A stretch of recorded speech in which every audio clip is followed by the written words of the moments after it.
Assalamualaikum warahmatullahi wabarakatuh. Bismillahirrahmanirrahim. Alhamdulillahirabbil alamin wa bihi nasta'in ala umuri dunya waddin. Wassalatu wassalamu ala asyrofil anbiya'i wal mursalin sayyidina wa maulana Muhammadin amma ba'd. Baik teman-teman sekalian, kembali lagi di channel saya.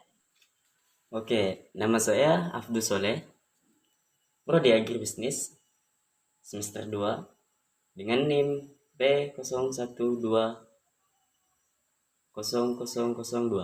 Oke, kali ini kita akan membuat video yang mana pada kesempatan kali ini kita sedang melaksanakan UAS, ujian akhir semester. Nah, di UAS ini dalam mata kuliah keunguan kita disuruh menjawab 5 soal. Yang mana langsung saja di soal pertama kita diminta untuk menjelaskan apa yang melatar belakangi munculnya istilah Komite Hijaz. Oke, langsung saja. Komite Hijaz ini merupakan sebuah kepanitiaan kecil yang dikomandani oleh Kiai Haji Wahab Hasbullah. Jadi Komite Hijaz dibentuk pada 924 sampai 925. Pembentukan itu sesungguhnya merupakan respon atas ancaman kebijakan antipolaritas mazhab yang akan digulirkan oleh Ibnu Saud, seorang raja Nejad yang monolitik pandangan bermazhabnya. Oke, lanjut. Di luar pandangan monolitiknya dalam bermazhab, sesungguhnya yang menjadi keresahan utama kala itu adalah ancaman pemutusan batin antara umat Islam dan panutannya. Nabi Muhammad SAW, situs bersejarah termasuk makam Nabi Muhammad diancam akan dibongkar. Oke. Hal ini menjadi keresahan serta kegelisahan semua umat Islam. Namun sejarah mencatat hanya umat Islam dari Indonesia yang berani menyampaikan keberatannya terhadap kebijakan Ibnu Saud tersebut. Saya berpendapat bahwa Kiai Haji Abdul Wahab Hasbullah kala itu sudah memiliki pandangan yang jauh ke depan, sekaligus jernih bahwa kelak Arab Saudi, utamanya situs bersejarah di Mekah, akan dikapitalisasi oleh penguasanya, dan memang saat ini terbukti. Yang terjadi adalah komersialisasi wisata ibadah yang lebih mengedepankan ingar-bingar kapitalisme. Jadi kemunculannya Komite Hijaz ini di sini adalah suatu organisasi ya yang dipimpin oleh Kiai Haji Abdullah Wahab Hasbullah pada tahun 1924 sampai dengan 1925. Ini untuk melawan ancaman dari kebijakan anti pluralitas yang digulirkan oleh Ibnu Saud. Jadi Komite Hijaz ini melawan agar pembongkaran makam Nabi Muhammad SAW, dan jadi kita sangat berterima kasih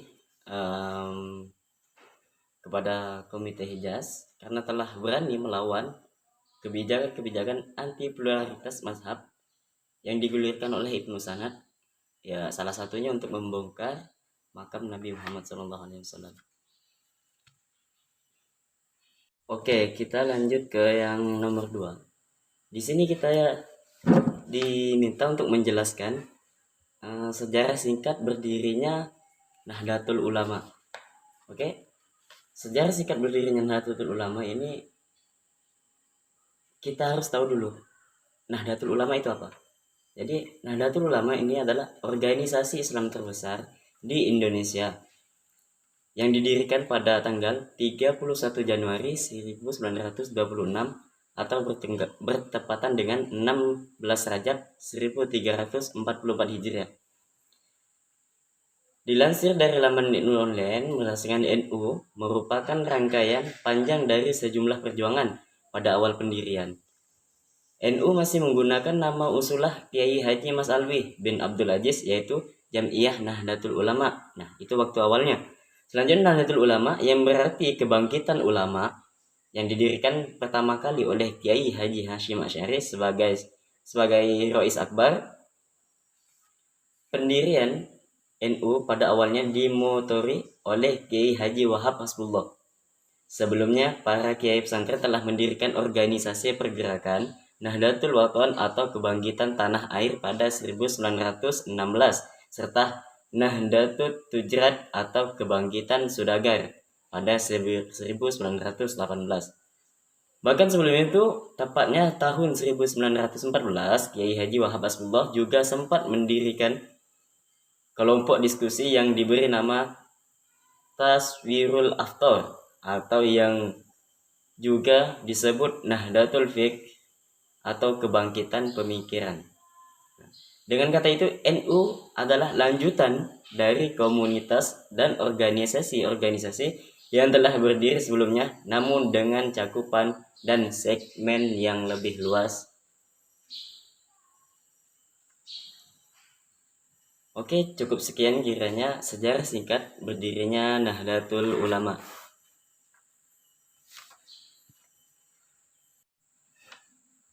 Oke, selanjutnya kita disuruh menjelaskan apa kontribusi NU sejak awal kemerdekaan Indonesia.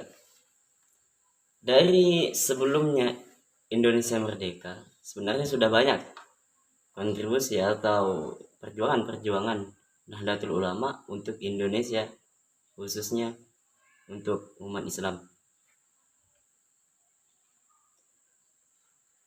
Oke, baik saja, ada beberapa poin di sini yang akan kita jelaskan kontribusi NU terhadap kemerdekaan Indonesia. Yang pertama ini adalah masalah pendidikan. Belanda melakukan ketidakadilan dalam hal administrasi sekolah yang mengintimidasi terhadap eksistensi sekolah, pesantren, guru sekolah, dan guru pesantren untuk tidak berkembang dan bahkan kalau bisa mati dengan sendirinya. Dengan cara melakukan regulasi pendidikan yang merugikan pada sekolah, pesantren, dan gurunya. Nah, oleh sebab itulah Nahdlatul Ulama di situ berjuang untuk melawan penjajah-penjajah Belanda untuk membebaskan atau memerdekakan negara Indonesia. Yang kedua, di sini masalah pendidikan agama. Di masalah pendidikan agama, Belanda membatasi gerak langkah peradilan agama untuk tidak mengurusi masalah perdata Islam. Nah, bayangkan kalau urusan agama Islam, apalagi data-datanya itu tidak tindak lanjut atau tidak diberikan keadilan oleh Belanda, maka akan seperti apa umat Islam yang sekarang ini. Nah, terus wewenang tersebut dikembalikan pada sistem adat istiadat. Hukum adat kembali diberlakukan di Jawa, Madura, dan Kalimantan Selatan. Bukan semata-mata hukum adat yang menjadi soal, melainkan penggerogotan kekuasaan peradilan agama yang merupakan lambang wewenang kaum muslimin sudah dirusak dan bahkan kalau perlu dimatikan. Nah, dari sini kita bisa tahu betapa kejamnya Belanda. Dia ingin mematikan wewenang umat Islam. Oke, lanjut yang ketiga, masalah undang-undang perwakilan.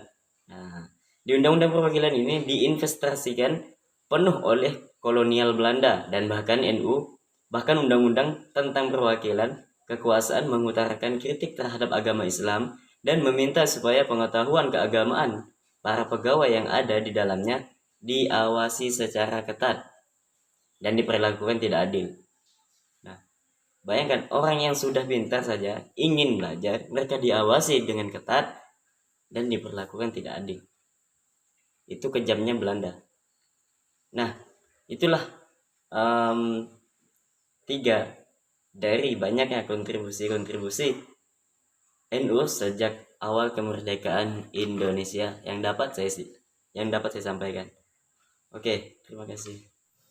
Oke, baik. Di sini kita disuruh meminta pendapat atau pandangan dari kita tentang NU yang dulunya pernah masuk ke politik, terus keluar dan membuat partai politik PKB. Nah, Oke, kalau dari saya pribadi, yang ini NU pernah masuk dalam politik, lalu keluar, terus membuat atau mendirikan partai politik.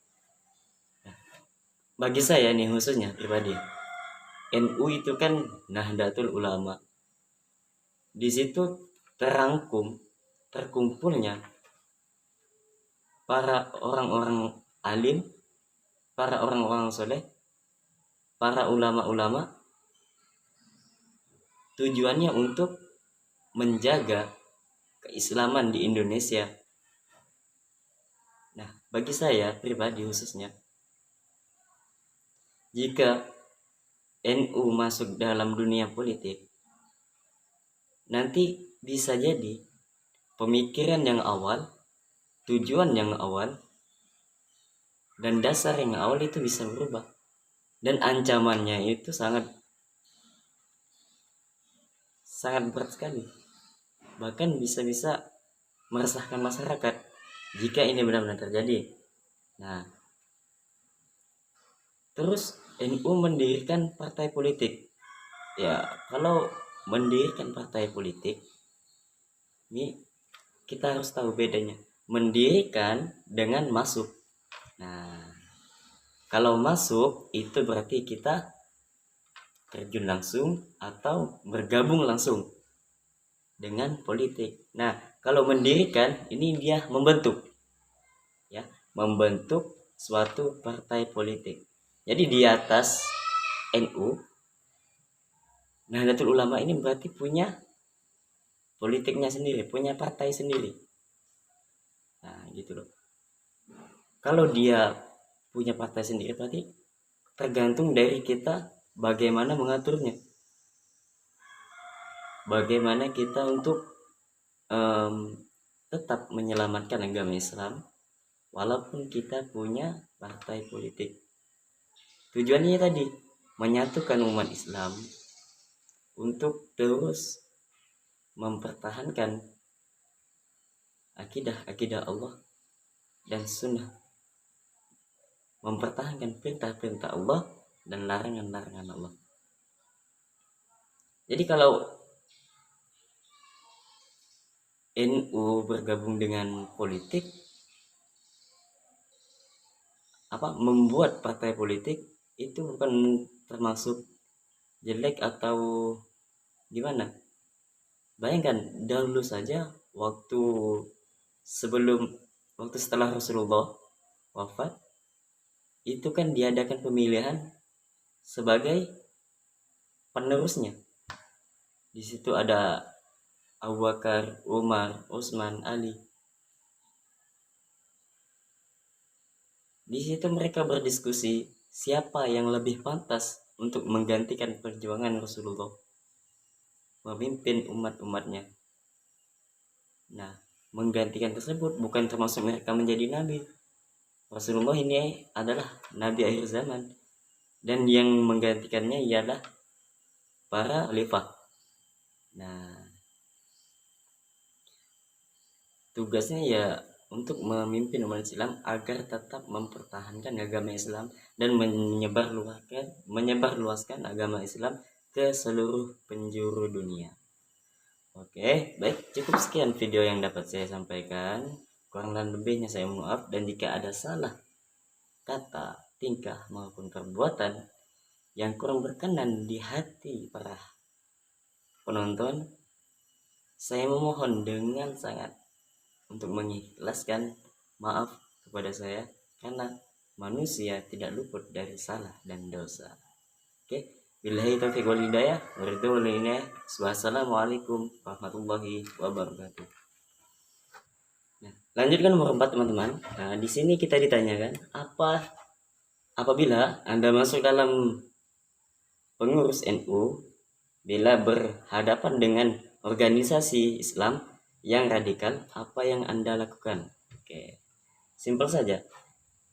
Baik kita jadi pengurus ataupun kita tidak jadi pengurus, yang namanya kita bangsa Indonesia, rakyat Indonesia, kita harus berjuang untuk mempertahankan kemerdekaan Indonesia dan menjauhkan segala sesuatu yang bentuk radikal atau ya apa segala macamnya lah.